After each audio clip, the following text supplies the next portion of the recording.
I never thought peace would come with a price like this. After 22 years in the Army deployments, dusty bases, command posts, lit by buzzing fluorescent lights, I thought I had seen the worst of a human conflict. It turns out, nothing had prepared me for the kind of war waged with smiling faces and HOA letterheads. I did not know then that behind the manicured lawns and pristine sidewalks of Meadowbrook Ridge was a powder keg waiting to explode. When I retired, I was not looking for anything grand. I just needed quiet. I needed a place to raise my son Daniel without the shadow of uniformed days. His mother passed when he was 4, pancreatic cancer. It took her so fast, I sometimes wondered if I had imagined the illness altogether. Just 4 months between diagnosis and the funeral. That kind of grief carves you hollow, and for years I filled the silence with service structure deployment. But when Daniel turned 10, I knew I had to stop. He needed a father who was present, not one who sent birthday cards from bunkers. So I bought land. 5 acres tucked behind a forest line, at the edge of a suburban development. A house that needed work. A dock that was more rot than wood, and a lake, my lake, that shimmered in the morning light like something out of a dream. No motorboats, no tourists, just birdsong frogs, and the occasional ripple of a bass under the surface. The deed was clear. The lake sat entirely on my property. It did not border any other lots, did not feed into any public waterways. It was mine. I remember the day the county assessor walked me through the plat maps confirming the boundaries. I paid a premium for that confirmation just to be sure. We moved in late spring. The first few months were everything I had hoped for. I built a new dock by hand, dug a fire pit out near the water, planted native reeds and willow saplings along the shoreline. Daniel took to the place immediately. He had always been a quiet kid, more into books and bugs than sports. The lake became his classroom. He built little rafts, studied dragonflies, and named every frog he caught. I woke early most days, walking the perimeter before the sun crested the tree line. I had never felt more grounded, more whole. For the first time in years, my chest did not ache just from breathing. The neighbors seemed polite enough. Mostly white-collar professionals, engineers, real estate agents. They waved when they passed, offered nods from their driveways. Occasionally, someone would stop and chat as I worked in the yard. "Oh, you have got the lake lot," one of them, a man named Brad, said one Saturday. "Beautiful spot. We always wondered when someone would buy it. HOA used to manage it before the last owner let it go wild." That raised an eyebrow. "HOA?" I asked. "They manage the lake." Brad shrugged. "Used to mow around it, throw in some trout now and then for the kids' fishing derby. That stopped years ago. The guy who owned it before you older fellow recluse never left the house. HOA just kind of filled in. I did not think much of it then. Just suburban lore. And technically, yes, Meadowbrook Ridge HOA had governance over the community adjacent to my property, but not over my land. The realtor made that clear. I was in the buffer zone, geographically near, but legally distinct. Still, a few things started to nag at me. A week later, I noticed a crew walking around near the north end of my property. 2 men in fluorescent vests holding clipboards standing oddly close to the cattail marsh. When I approached, they smiled and introduced themselves as part of the HOA maintenance team, doing a routine inspection of drainage outlets. "Drainage from what?" I asked. They glanced at each other. "Storm overflow, sir. Standard procedure. The lake's part of the neighborhood's flood mitigation zone." "No, it is not," I said, keeping my voice even. "The lake is on private property, my property." Another smile. "Sure thing, just doing what the board asked." That was the first time the hair on my neck stood up. A few days after that, I found an envelope in my mailbox. It was not postage marked, just hand-delivered. Inside was a friendly reminder from Meadowbrook Ridge HOA requesting I register my dock under their recreational structure guidelines and submit a $75 permit application fee. I laughed. Then I did not. Because this was not just a neighbor being nosy. This was a legal entity trying to assert jurisdiction over what they had no claim to. I penned a firm response, attached a scanned copy of my plat map, and dropped it at their clubhouse. A day later, I received another notice, this one more formal, reminding me of Article 14, subsection C of the HOA Charter, which stated that all communal water features are subject to maintenance standards and visual harmony requirements. I wanted to ignore it. I really did. But then the water started to change. First it was subtle, a strange greenish sheen at the surface near the north inlet. Then the fish started dying. Not all at once, but in a slow, steady trickle. I found Daniel crying one morning holding a dead turtle in his hands. The lake smelled wrong. Not algae, not swamp rot. Something sharper. Chemical. Industrial. I took a sample in a mason jar and brought it to the county lab. A friend from my Army days worked there now, Frank. He owed me a favor. 3 days later, he called. There is phosphorus in here, and nitrates, way above safe levels. You got fertilizer runoff somewhere or something worse. I did not use fertilizer. I had not planted anything but native grass. Something was happening upstream, if there even was an upstream. That night, I walked out to the edge of the lake, in the dark, flashlight in hand. I stood there for a long time listening to the soft churn of water in the reeds. And then I heard it. A faint hum, mechanical, distant. Something was feeding into my lake. And someone did not want me to know. I did not sleep much that night. That hum stuck in my head like a splinter under the skin, small but impossible to ignore. At around 4 a.m., I gave up trying to rest.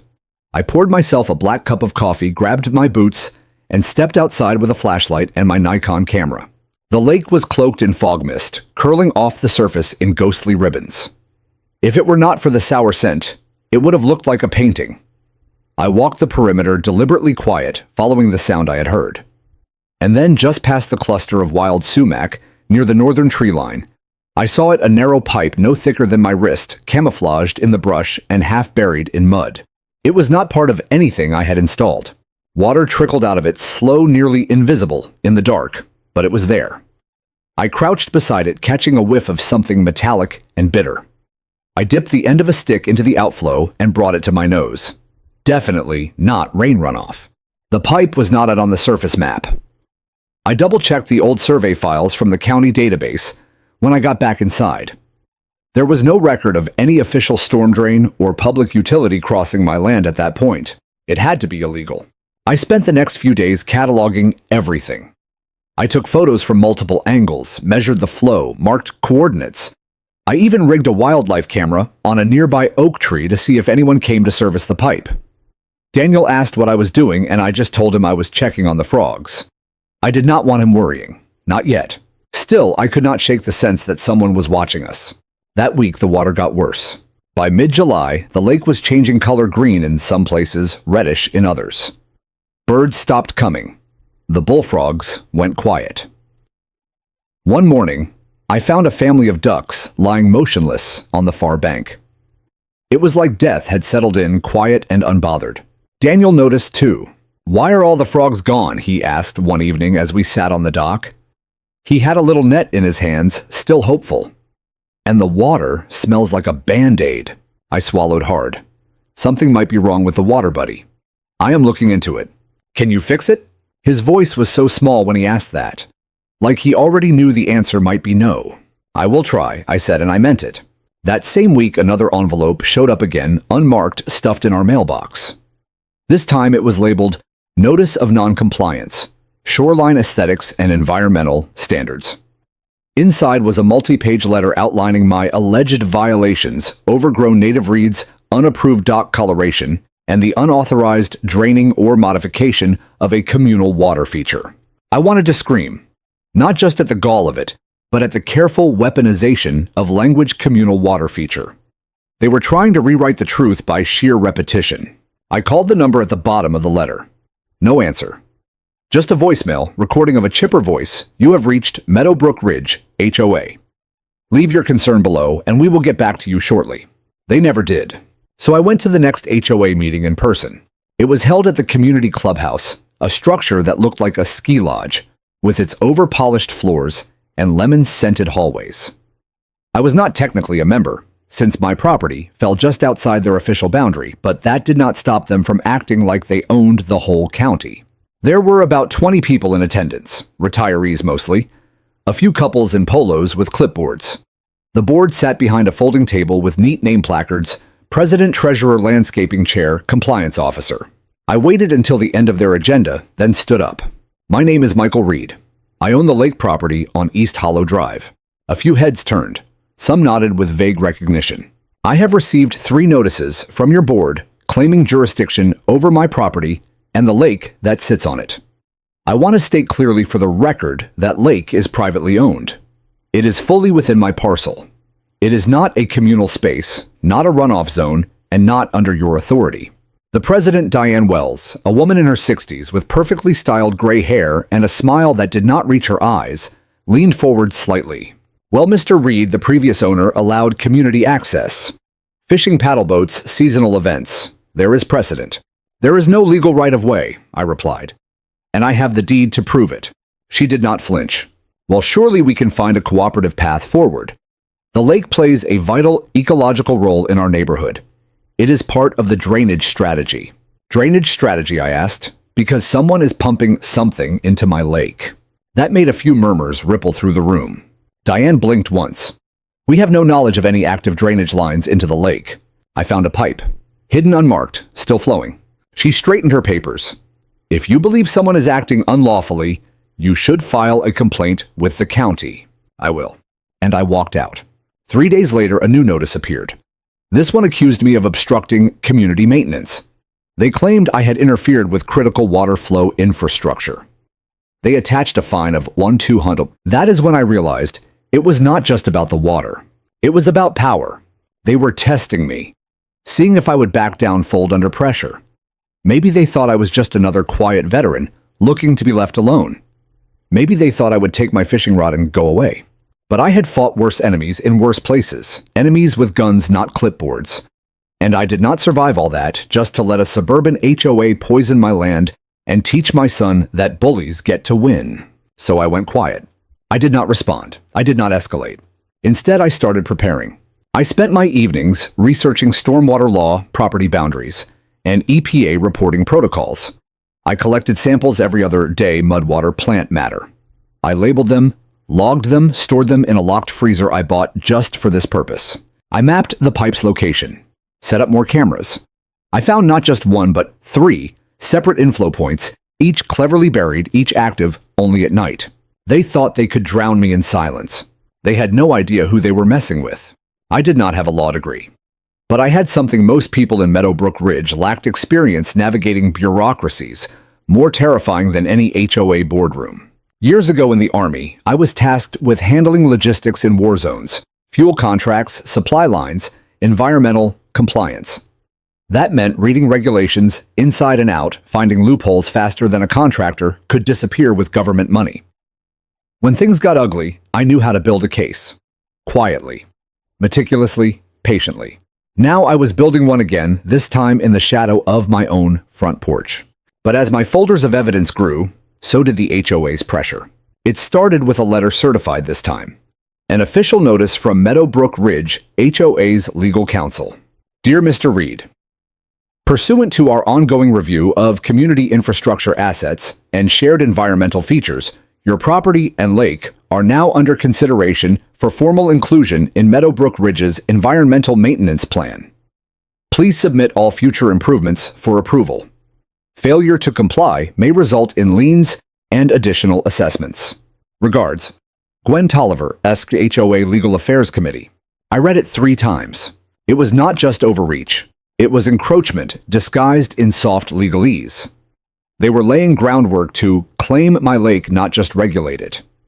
Their tactic was clever: redefine it as a shared environmental asset, then demand compliance under that invented authority. But I was not about to let that narrative take root. So I did what I always do when things get political. I got precise. I called the county registrar and asked for a meeting with the land records supervisor. A week later, I sat down in front of a woman named Nora Hastings, who looked like she could slice through steel with a paperclip. Here is my plat, I told her, laying it on the table. And here is the HOA trying to rewrite it with letters and bluster. She studied it carefully. Your property includes the full body of water. No shared easements, no recorded encumbrances. You have full control, Mr. Reed. Can you write that down? I asked. She did more than that. She printed a certified copy of the parcel file and embossed it with the county seal. This, she said, is your shield. I felt something uncoil in my chest just a little. Like I had taken the first breath after being underwater too long. I made 5 copies. 1 went to my safe. one to a trusted neighbor, one to the sheriff's office just in case things escalated. The rest, I kept close. But the HOA did not slow down. Instead, they doubled down, hiding behind new rules, new fines, new absurdities. One week, I received a violation notice for excessive natural debris on the water's edge. Another for non-compliant lighting on my dock, referring to a single solar-powered lantern Daniel and I had installed for fishing at dusk. Each time, the fines grew steeper. $150, $400, $900. I never paid a cent. I simply mailed back copies of the certified parcel map along with a short line. Your authority does not extend to this property. I knew what they were doing. Death by 1,000 paper cuts, hoping I would get tired, make a mistake, or lash out so they could claim I was uncooperative. But I did not bite. Instead, I studied. I learned about adverse possession attempts, a tactic where repeated unchallenged assertions of control could over time become legal precedent. That is what scared me the most. They were not just pushing paperwork. They were planting a flag inch by inch. So I went public. I contacted the Sentinel, our county paper. A reporter named Elena Powell came out one Thursday afternoon, curious and skeptical. She was young, late 20s maybe, but sharp, the kind of eyes that do not blink when someone tries to bluff. I showed her everything. The dead fish, the testing data, the pipe locations, the letters, the maps. She said nothing for a long time, just taking notes, snapping photos, recording voice memos. Finally, she looked at me and asked, "Do you think this is intentional?" "I think it is controlled," I said. "They want to use the lake but not take responsibility for what they are doing to it. And the dumping, I cannot prove who not yet. But I know where, and I am close." The article came out 3 days later. HOA tensions bubble over private lake at center of toxic dumping dispute. It spread fast. Neighbors started knocking on my door, not angry, not accusatory, but curious. Some were concerned, some were stunned. A few I realized had no idea what their HOA was doing in their name. Then came the letter from the board president herself. This time, it was hand-delivered. Not by mail, not by courier, but by Diane Wells, who showed up at my gate in pressed khakis and a lilac blouse, holding a manila envelope like it was a peace treaty. "Mr. Reed," she called out, "may I have a moment?" I stepped out onto the porch, kept my distance. "I would prefer if future communications came through your attorney," I said flatly. "I am hoping to avoid escalation," she replied. "We believe there has been a misunderstanding." "Then stop sending violations for land you do not control." Her lips tightened. "This is a community, Mr. Reed. Cooperation is essential." "This is my property," I said, stepping closer. "And if you continue trespassing, manipulating documents, or threatening legal action, I will have no choice but to escalate myself." She held out the envelope. "I think you will find this clarifies our position." I took it, did not open it, just stared her down until she turned and walked away. Inside was a revised environmental integration plan, which now explicitly referred to my lake as a shared resource zone, citing fabricated historical access precedents and some vague legal references with no citations. It was nonsense, but dangerous nonsense. Because if they submitted this to the county or state without challenge, it might gain traction. I needed a firewall, something bigger than the local HOA. That night, I wrote the first draft of my formal complaint to the EPA. It was not just about the dumping anymore. It was about everything. The pipes, the unauthorized discharge, the environmental damage, the coordinated attempts to seize and regulate private land under false pretenses. But I did not file it yet. Not until I had more. I needed a moment so irrefutable, so undeniable, that no amount of HOA spin could cover it. And that moment was about to come. Because I was not just watching anymore. I was planning. The first real rain of the season hit hard. It started as a drizzle in the afternoon, then by evening it was a relentless downpour that hammered the roof like a war drum. Daniel and I sat on the porch watching the water cascade off the gutters pooling at the base of the driveway. "Will the frogs come back after the rain?" he asked, voice soft. "Maybe," I said, "if the water gets clean again." But I was not watching the frogs, I was watching the water line. The lake, already murky and metallic smelling, had turned a strange milky color. And near the north end, where I had already found one illegal pipe, I noticed something new, a swirling disturbance at the surface, like air or liquid, was bubbling up from below. That night, after Daniel went to bed, I grabbed my flashlight, my shovel, and a waterproof camera. I pulled on rubber boots and walked out in the rain. I was not sure what I would find, but I was done waiting. I started digging near the disturbance, pressing my foot down on the shovel with slow, deliberate weight. It did not take long. 6 inches below the surface, I hit something solid. Metal, cylindrical, buried in gravel. I widened the hole. My flashlight beam revealed a narrow, rusted pipe fitted with a plastic sleeve to disguise its age. It curved toward the HOA subdivision. And it was not alone. As I followed the direction it led, I found a second pipe about 15 feet away. Then a third. All leading to the same bank of shoreline, all partially buried but active small trickles of water, cloudy and foul-smelling, still flowing from each. I marked every location with flags, took photos, recorded video. Then I did something more deliberate. I cut one. With a pair of bolt cutters, I severed the first pipe. A rush of fluid spilled out grayish-green, reeking of fertilizer and something sharper. I stepped back, watching as the fluid slowed to a drip. There was no filter, no containment, just a direct discharge into my lake. I did not sleep at all that night. I stayed up cataloging everything, placing the pieces into a master folder I labeled Operation Clearwater. I had seen generals plan raids with less detail. The next morning, I took Daniel to school, then drove straight to the County Department of Environmental Health. They gave me a clipboard, had me sit in a waiting room that smelled like printer ink and old linoleum. Eventually, a man named Carter Givens, mid-50s, glasses, the weary look of someone buried in too many forms, called me in. I laid it out, all of it. The lake is privately owned, I said, placing the certified parcel map on the desk. These pipes were not disclosed. There is evidence of chemical dumping. It is affecting wildlife. It is affecting my son. Carter flipped through the photos. He paused on the image of the cut pipe with green sludge pouring out. You have any idea what this is? Based on the smell and residue, lawn chemicals possibly combined with HVAC condensate or septic overflow. I am no chemist, but I have got samples and friends with labs. Carter leaned back, tapping his pen on the edge of the desk. This kind of thing is outside our usual scope, he said. HOAs fall into a bit of a gray area. Unless there is direct harm or a formal complaint to the EPA, I am already preparing one. He looked at me for a long moment, then nodded. All right, here's what I can do. I will escalate internally. But you need to keep collecting. The more you document, the harder it will be for them to spin. Trust me, I said, I have built a case before. That evening, I returned home to find an envelope duct-taped to my front gate. This time, it was worse than the last. Cease and desist notice. To Michael Reed. From Meadowbrook Ridge, HOA Legal Committee. You are hereby instructed to halt all disruptive and unauthorized excavation activities within the protected Greenbelt buffer zone bordering HOA jurisdiction. Your actions are considered destructive, unlawful, and in violation of Meadowbrook Ridge covenant agreements. Any further tampering will result in immediate legal action and potential criminal trespass charges. There was one problem. They were claiming my land as their greenbelt. I made photocopies, then threw the original in the fire pit. Later that night, my trail cameras caught something new. 3 men dressed in dark hooded jackets moving along the north shore with flashlights. One carried what looked like a tool bag.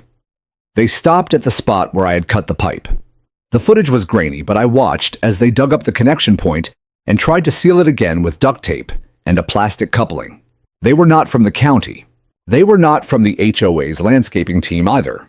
This was a cleanup crew, quiet, fast, panicked.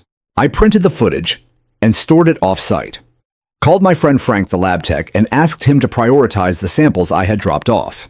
I will put a rush on it, he said. But you did not hear it from me. I think you are about to find out this is bigger than lawn chemicals. He was right, because 2 days later, the analysis came back. High levels of nitrogen, phosphorus, zinc, and traces of petroleum-based solvents. In concentrations high enough to trigger immediate investigation under EPA standards. These were not just runoff levels. This was active pollution, most likely from HVAC system flushes, paint wash, and chemical cleaning agents. All of it dumped, intentionally, into a lake that was not theirs. That afternoon, I returned to the North Shore with a new plan. I brought stakes, rope, and a fresh roll of yellow caution tape. I cordoned off the areas where the pipes were buried and posted laminated signs. Environmental violation under investigation. Federal reporting in progress. Do not tamper. Then I sent photos of that setup to the HOA board. No message. No letter. Just the images. By nightfall, Diane Wells called me personally. I did not answer. She left a voicemail that started polite, turned firm, then frantic. Michael, we need to speak. Immediately. There has been a misunderstanding and we believe... Click! I deleted it. Because there was no misunderstanding. There was only the sound of water draining. And the reckoning that would follow. 3 days after I put up the caution tape, I received a summons. Delivered not by mail, but by a man in a blazer and khakis, who pulled up in a glossy black SUV, stepped onto my property, like he owned the place, and handed me a thick envelope with a tight, nervous smile. From the Meadowbrook Ridge Legal Committee, he said, "Have a good day." He did not wait for a signature. He just turned and walked back to his car like he had dropped off a bomb, and did not want to be anywhere near the fallout. Inside was a formal notice of pending litigation. Michael Reed versus Meadowbrook Ridge HOA. They were suing me for unauthorized destruction of HOA-managed infrastructure, defamation via public postings and online communications, disruption of neighborhood environmental systems critical to safety, harassment of staff and board members. They were trying to flip the script, paint me as the aggressor, the vandal, the unstable veteran causing trouble. They wanted to tie me up in court, drown me in paperwork, and scare me into silence. I was not afraid. I was furious. The attached court date was 2 weeks away in the county civil court.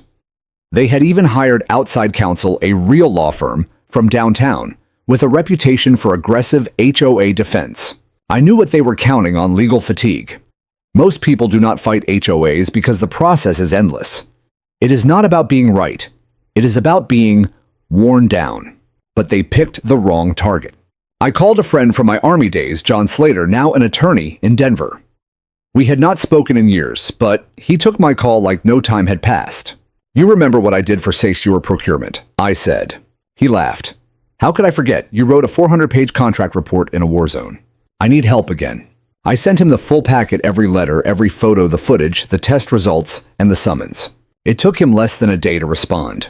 "This is not a lawsuit," he said. "It is a bluff. Most of it is unenforceable. And if they are discharging unpermitted waste into your lake, they have already broken multiple federal laws." "I want to hit back," I said. "We will. But first drain the lake." "Drain it." "Yup, do not destroy it. Just lower it. Expose the pipes, force visibility. And keep it legal, call it maintenance." The idea seemed outrageous at first. But the more I thought about it, the more perfect it became. You see, the HOA's power was in secrecy. Paper letters, quiet fines, shadowy crews in the dark. They operated behind a veil of civility. They could not handle sunlight. So I decided to give them some. I filed a request with the county for aquatic maintenance activity, a routine process in which private lake owners temporarily lower water levels to conduct shoreline repairs and dredging. It is completely legal as long as it does not affect adjacent properties or public waterways, which mine did not. When the approval came through, I got to work. I rented a commercial-grade water pump from a landscaping supply store in town, hauled it onto my truck, backed it up to the lake, and started setting up hoses. I placed signs everywhere. "Notice temporary maintenance. Private property. Do not enter." Neighbors stopped to watch. A few from the HOA side of the subdivision glared from across the fence, arms crossed, trying to figure out what I was doing. I did not tell them. I just flipped the switch. The pump roared to life, with the sound of something ancient being awakened. Water surged through the hoses, snaking down toward a trench I had dug, to redirect the flow to a series of retention basins. It was not destructive, it was controlled, and it was very public. Within hours, the shoreline receded. Within a day, the lake dropped by 3 feet. And that is when the truth came up from the mud. 10 separate outflow pipes, all hidden below the waterline. Some encased in concrete, others wrapped in camo-colored mesh. All of them led back toward the HOA development. A few were marked with old construction tags, faded brittle. Most were not marked at all. It was infrastructure, planned, built, hidden, and now exposed. The EPA form was already filled out. I attached everything: photos, video maps, lab results, the timeline, even audio clips from HOA voicemails. I submitted it through their online portal and sent a hard copy by certified mail. It was not just a complaint. It was a declaration. That night, someone egged my truck. Not just one or two, a full dozen. They splattered the windshield, the hood, the mirrors. Raw, wet yolk drying in the heat. Daniel saw it the next morning. His face crumpled. "Did we do something bad?" he asked. "Nobody," I said. "We told the truth.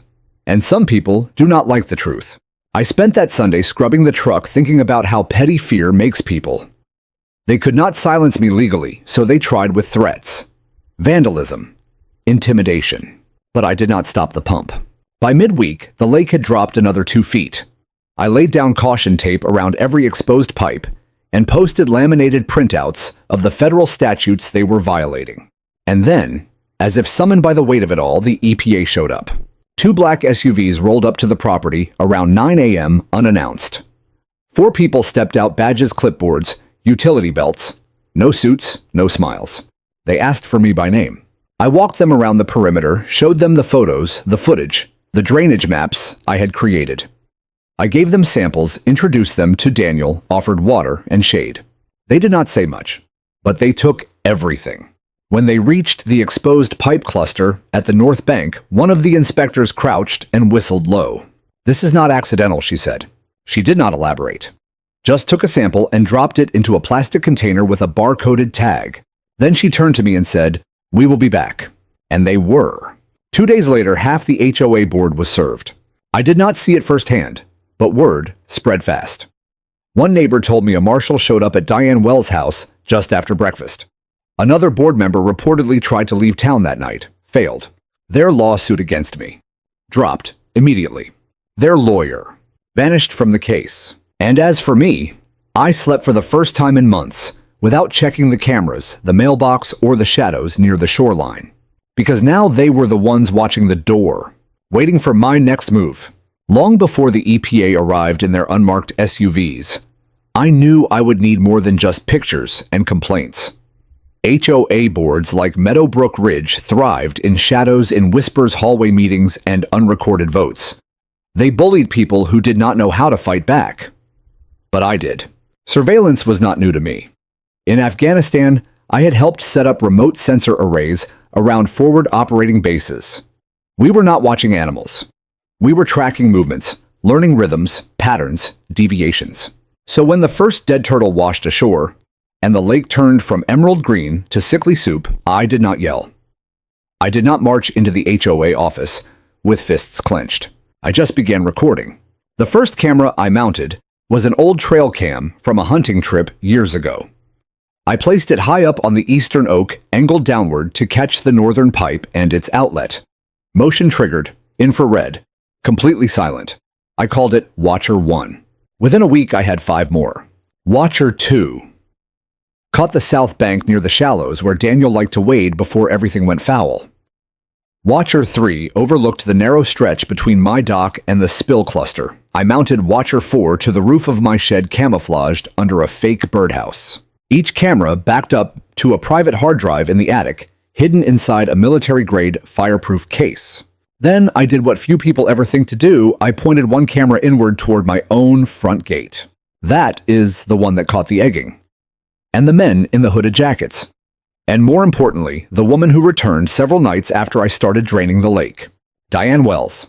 It was 2:17 a.m., and I do not know what she thought she would find. Maybe she wanted to see if the pipes had really been exposed. Maybe she was checking to see if the signs were still up. Maybe she was just afraid. She stood there with a flashlight, her blouse slightly wrinkled, her heels sinking in the mud near the shoreline. She did not touch anything. She just looked, then turned and left. I kept that clip in a separate folder. Meanwhile, I continued testing the water. Frank, my old Army buddy turned lab tech, had given me a crash course in small-scale environmental sampling. I bought a portable test kit, a few sterile vials, and a cooler lined with dry ice.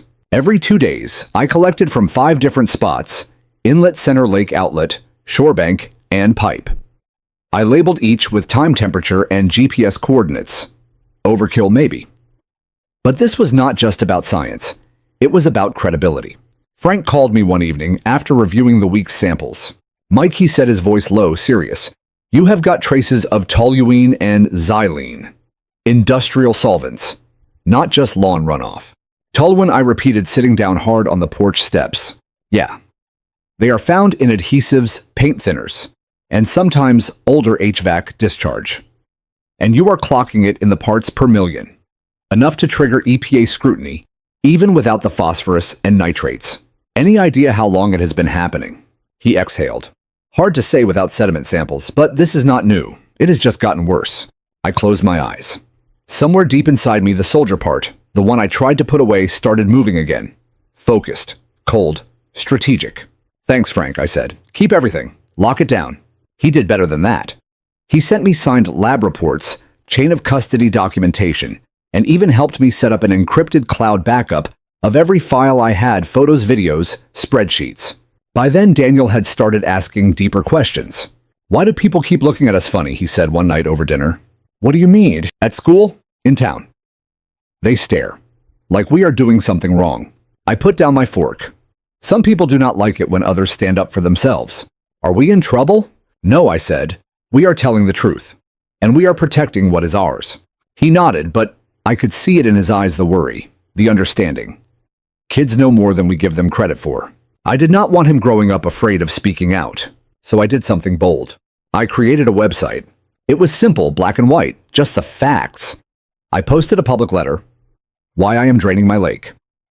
I included maps, diagrams, time-stamped photos of the pipes, and short clips from the cameras. No anger, no accusations, just evidence, truth. Then I printed flyers and stapled them to community boards around town. Private lake, public violation. Visit clearwaterfacts.com for the full story. Within 48 hours, traffic spiked. Some neighbors reached out quietly, emails of support, anonymous tips. One woman confessed that her husband had helped install storm mitigation lines along the back fence years ago, pressured by the HOA, into believing it was temporary.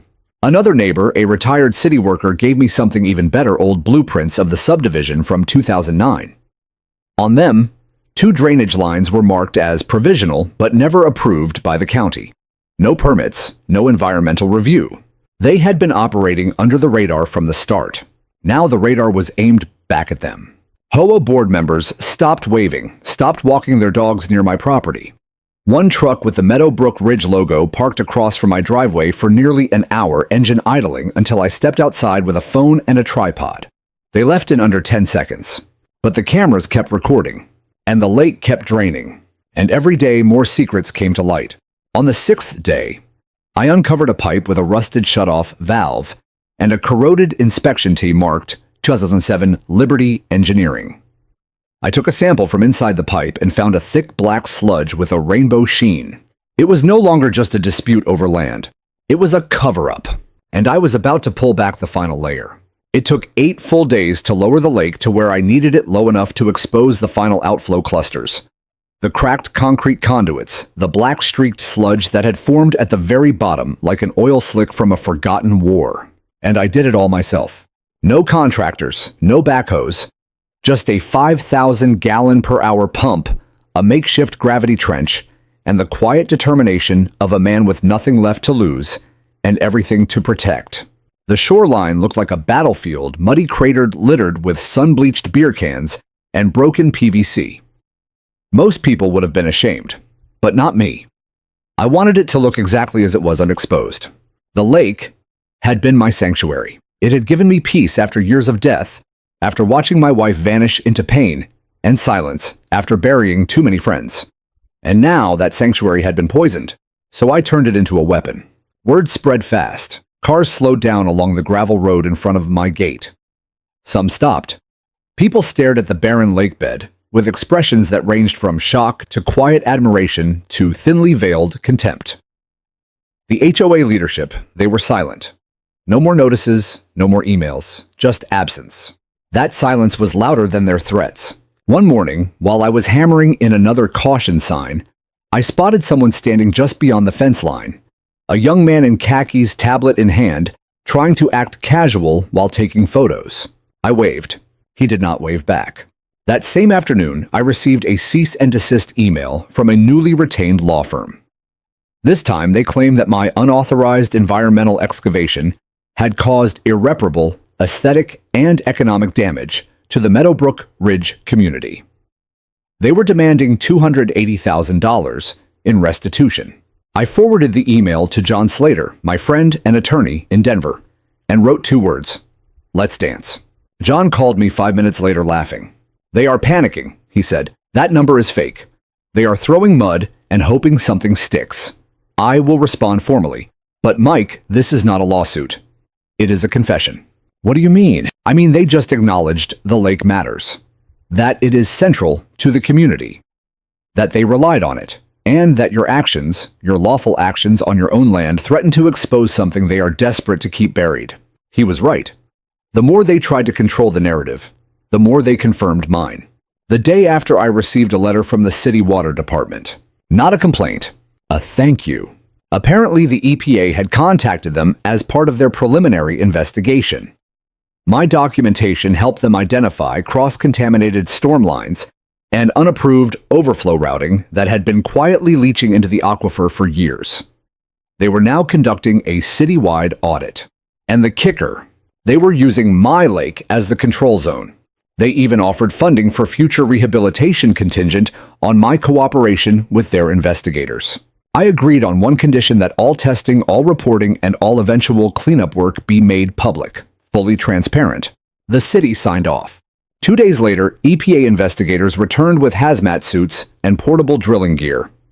They spent hours sampling sediment from the drained lake bed. The footage from Watcher 3 showed them hauling out bags of contaminated soil, tagging every pipe, photographing rusted valves and corroded joints. By the time they left, they had marked 3 separate discharge points for arch criminal review. That evening, I found Daniel sitting on the edge of the dock, what was left of it. The water had receded far beyond reach, and only cracked mud lay beneath. "It looks ugly," he said quietly. "It does," I admitted. "But sometimes things have to get ugly before they can heal." He nodded slowly. "Will the frogs come back?" "Yes," I said. "And when they do, they will have clean water again. That is what matters." He stood, placed his hand on mine, and whispered, "You did not let them scare us." I swallowed hard. "No," I said, "and I never will." That night, I received an anonymous message through the Clearwater Facts website. No name, no return address, just one sentence. Check the HOA community newsletter from 2011. I dug through the online archives, public records from the county library, and sure enough, there it was.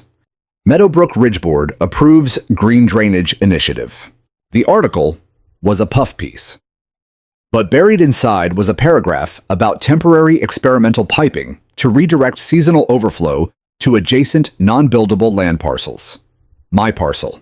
My lake. No vote, no permits. Just a line item hidden in bureaucratic gibberish. And the president of the board at that time, Diane Wells, she had been part of this from the beginning. Not just a complicit enforcer, but the architect. I printed it, posted it online, highlighted every word. Within 24 hours, the post had been shared hundreds of times on local forums. Parents who had let their kids swim in my lake. Elderly residents who remembered odd smells during the summer months. People who suddenly realized how long they had been lied to. The backlash came swiftly. Residents began demanding an emergency board meeting. Some threatened to quit the HOA. Others started organizing to remove the board entirely. A recall petition surfaced. Diane did not respond publicly. But someone posted a photo of a moving truck parked outside her house. She was leaving. I had drained the lake, but she was the one drowning. And me. I stood at the edge of the cracked basin wind, in my face, a clipboard in hand with every pipe labeled, every valve, tagged, every lie brought to light. The water was gone, but the truth was flooding back. The morning I filed the formal EPA complaint felt less like revenge and more like a ritual. I woke before sunrise, brewed my coffee in silence. The house was still, Daniel was still asleep, and the wind barely stirred the trees outside. I had rehearsed this moment in my mind for months, imagining dramatic courtroom scenes or public confrontations. But the reality was quiet, intentional, methodical. At exactly 7:30 a.m., I logged into the EPA's online reporting portal. I uploaded 162 photos, 11 video files, 33 scanned letters from the HOA, 3 certified lab reports from Frank, Copies of city blueprints, legal parcel maps, annotated diagrams of the pipes and their positions, audio files from voicemails, and a sworn statement signed by me. The submission confirmation pinged my inbox 3 minutes later. It was done. I had taken everything: the surveillance, the science, the law, and packaged it into a bomb of truth. Now all I had to do was wait. But I did not wait passively. Within days, I was contacted by an EPA compliance officer named Bethany Ruiz. She was direct, unflinching, and surgical in her questions. "Mr. Reed, your submission is one of the most complete civilian environmental complaints we have received in years," she said over the phone. "Have you worked in regulatory compliance before?" "I have worked in war zones," I said. This was not much different. Bethany laughed softly, then turned serious. "I need your permission to refer this case to our Criminal Investigations Division." "You have got it." Once that domino fell, the rest came crashing down. A federal environmental agent visited Meadowbrook Ridge within a week. Not with a camera or clipboard, but with a badge. Unmarked cars began circling the subdivision. A drone was spotted flying low over the neighborhood's retention ponds and rooftop HVAC units. Someone in the HOA, probably the treasurer, leaked an internal email warning board members to lawyer up. Then came the subpoenas. EPA Region 8, in coordination with the state's environmental department, formally requested HOA board meeting minutes, contractor records, infrastructure invoices, and construction permits dating back 15 years. You could almost hear the panic crack through the white picket fences. One neighbor, an older gentleman, who had once scowled at me for embarrassing the community, approached me with an entirely different tone. "I never knew they were dumping into your lake," he said, avoiding eye contact. "No one told us. We thought it was just runoff." "They did not tell you," I said, "because if they had, they would be liable." He nodded slowly and walked away. That was the common thread, now guilt without apology. No one wanted to be responsible, but no one could say they did not know. Because now they did. The website clearwaterfacts.com exploded. Local journalists picked it up. News vans showed up one afternoon while I was raking the exposed lake bed. They wanted interviews. I declined most, but I let one outlet film the footage of the EPA crews in protective gear wading through the muck, hauling out barrels of sediment for testing. That clip aired on Channel 8 News with the headline, "HOA under federal investigation after private lake contamination scandal."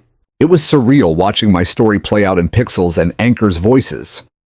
But what mattered most was the shift. The HOA stopped sending threats. Instead, they sent requests.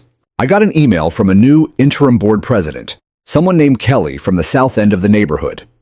She asked if I would consider a community roundtable to address concerns and help rebuild trust. I did not respond. Because while they were holding roundtables, the EPA was building cases. Bethany called again. "We found something during the sediment analysis," she said. "Good or bad?" "Both. There is evidence of historical discharge going back over a decade. Paint thinner, fuel additives, solvents. Stuff not allowed anywhere near natural water sources. Someone used your lake like a toilet. Can you prove who?" "We are trying.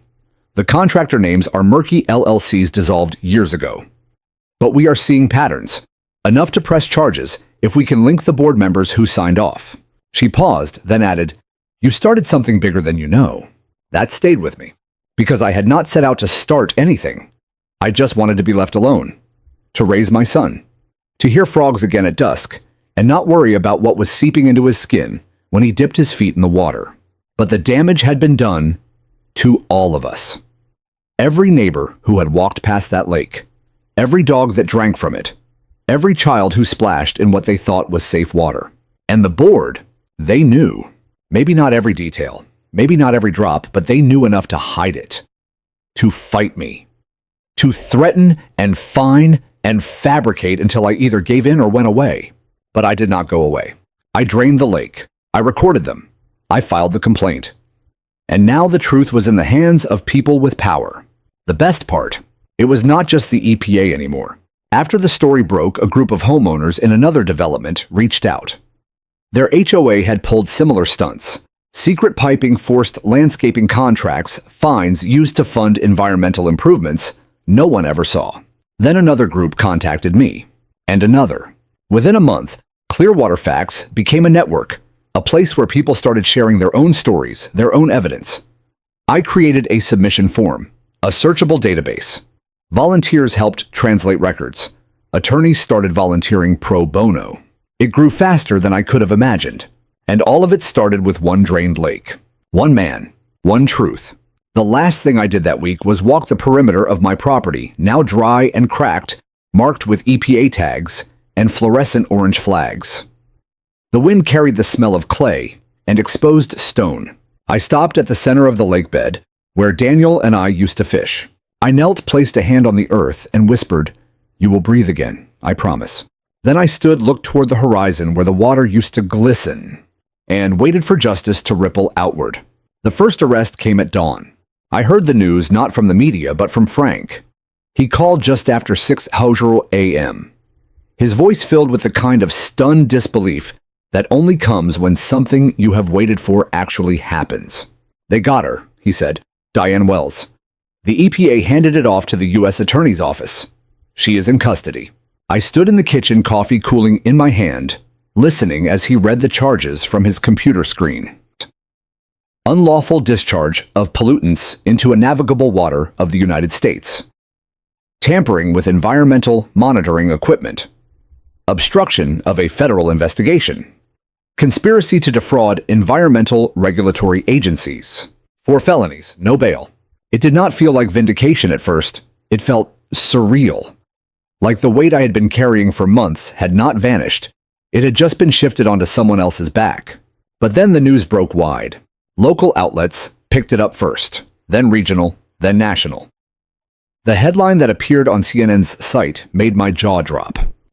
HOA board president arrested in federal environmental crime probe. They even used a photo of Diane from one of her annual newsletters, smiling perfectly coiffed, standing beside a community beautification sign that now felt like a cruel joke. By midday, the EPA released a public statement. They confirmed what I already knew: the HOA had installed an unpermitted drainage network that funneled chemically contaminated runoff into my private lake. The system was maintained for over a decade, funded through discretionary HOA dues, and never disclosed to county or state officials. Worse, they had actively falsified maintenance logs and contractor reports during the EPA's initial inquiries. And it was not just Diane. Within a week, 2 more board members were indicted: Thomas Keller, the former treasurer, and Cynthia Drake, who had served as the environmental compliance officer. It turns out Cynthia did not have any environmental certifications. Her entire resume was fabricated. Thomas, meanwhile, had signed off on dozens of payments to shell companies tied to a landscaping firm that did not exist. Those payments, totaling over $300,000, were marked as sustainability services, but were in fact kickbacks for managing water compliance quietly. Fraud, pollution, obstruction. The holy trinity of institutional rot. And now the whole neighborhood knew. The Meadowbrook Ridge message board, normally a haven for garage sale ads and lost pet alerts, was on fire. Comments poured in faster than moderators could keep up. How did this happen right under our noses? I paid dues for this. I want my money back, every cent. Thank you, Mr. Reed, we owe you. It was strange being called that again, Mr. Reed, like I had crossed over from neighborhood recluse to reluctant folk hero. People started waving when they passed the gate. One man brought over a blueberry pie with a handwritten note that simply read, "You stood up when no one else would." I did not eat the pie, but I kept the note. Then came the recall vote. Under immense public pressure, and in light of the ongoing federal case, the remaining board members voted to dissolve themselves. An emergency neighborhood meeting was held. I did not attend. But someone slipped the transcript under my door along with a petition. Would I be willing to serve on the new transitional board? I laughed, out loud. The idea of me, a man who once told the HOA to shove their dock permit notices where the sun did not shine, now being asked to lead them. It was absurd, but it was also tempting. Daniel was the one who changed my mind. "You could make sure it does not happen again," he said one night, as we sat under the stars, the dried lake bed cracked and gleaming in the moonlight. He was not wrong. So I agreed on one condition: the HOA charter would be rewritten top to bottom, with public oversight, legal review, and environmental transparency at its core. And no one, no one would ever claim my lake again. They agreed. What followed was the kind of community effort I had never believed this neighborhood capable of. Volunteers came to help clear debris from the lake bed. Kids painted signs warning of water safety. Retired engineers helped review the piping infrastructure. A biology teacher from the local high school offered to lead a wetlands restoration project with her students. And Daniel, he started bringing home drawings of frogs again. I met with the EPA one last time, this time with Bethany Ruiz in person. She handed me a framed copy of the closure report. Based on evidence collected and reviewed, the EPA has successfully concluded its investigation into environmental misconduct involving the Meadowbrook Ridge Homeowners Association. Restorative efforts have begun. Criminal proceedings are underway. The lake at Parcel 212B shall be returned to its owner with full restoration support and protective oversight. She extended her hand. You did not just drain a lake, she said. You exposed a system that thought it was untouchable. I shook her hand and said, it was never about the lake. It was about the silence. But the silence was gone now, replaced with the sound of hammers rebuilding the dock, shovels planting new reeds, laughter echoing as neighbors worked side by side. We had drained the poison. Now came the healing. The first frog returned in early April. Daniel spotted it before I did, squatting near a puddle at the edge of the new reeds, its throat ballooning with a croak that sounded like a whisper of something ancient returning home. Daddy said, pointing eyes wide. He came back. I squatted beside him in the soft mud knees, creaking heart-heavy in the best possible way. The frog sat perfectly still, unbothered by our presence, basking in the sunlight that filtered through the newly planted willows. I smiled. Yeah, he sure did. That moment, just me, my son, and a creature small enough to fit in my palm, meant more than any courtroom victory ever could. It meant the lake was alive again. We had not filled it yet, not completely. The city and EPA restoration team were still monitoring the sediment layers and installing the filtration barriers along the feeder points. It was a delicate process. Returning water too quickly could stir up buried contaminants. But nature did not wait for perfect. Soon dragonflies hovered over the shallow pools, iridescent and busy. Red-winged blackbirds built nests in the reeds. Turtles the size of dinner plates began sunning themselves on the boulders we had placed along the banks. We filled it slowly, one pump at a time, using clean sources, runoff catchments, rainfall. I documented every step. So did Daniel. He had started a blog with the help of one of his teachers, called it Lake Lessons. It was half science journal, half personal journal. His first entry read, sometimes grown-ups make bad choices, but sometimes they fix them too. My dad fixed a lake. I cried when I read that, quietly in the garage where he would not see. The new HOA board, if you could even call it that, became something different entirely. Less a governing body, more a coalition of caretakers. We renamed it the Meadowbrook Watershed Cooperative. Stripped it of punitive power and established a rotating committee model where no one served longer than 6 months. We made transparency a rule, not a favor. And yes, I served the first 6-month term. Not because I wanted to lead, but because people needed to see that leadership could be quiet, honest, and rooted in service, not control. We held open forums on environmental ethics, brought in experts to educate kids and adults alike. The city gave us a small grant to plant native vegetation and restore aquatic biodiversity. We even invited the press not to boast, but to teach. Because what happened here could happen anywhere.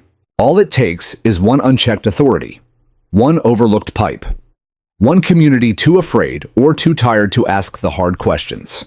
But it also takes just one person to refuse silence. And that is what I have come to believe most deeply through this ordeal. Not that justice always wins, but that it can if you hold your ground long enough for the water to clear.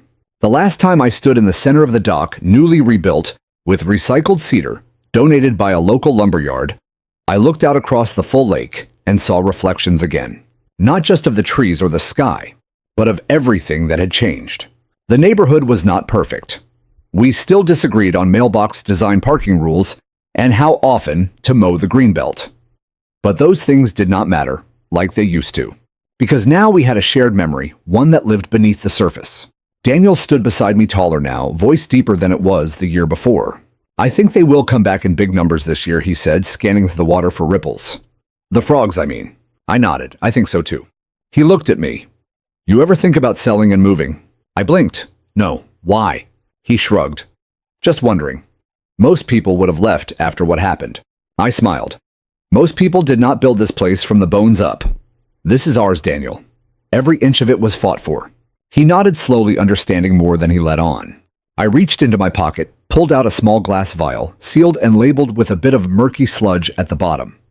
The final sample I had taken before the last pipe was removed. Keep this, I said, handing it to him, so you remember.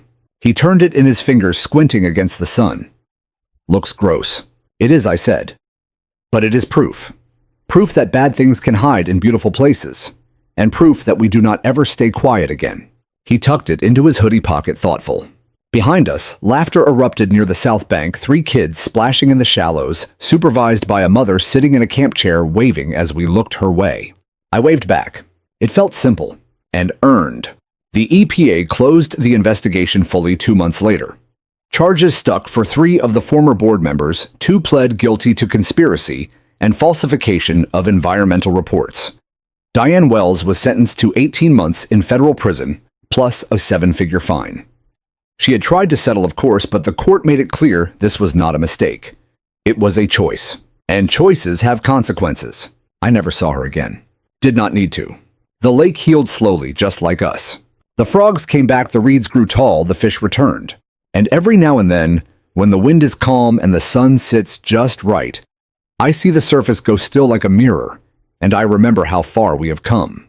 Not just from corruption or pollution, but from fear. We did not just drain a lake. We drained a lie. And in its place, we built something no HOA fine could ever touch. A legacy of truth.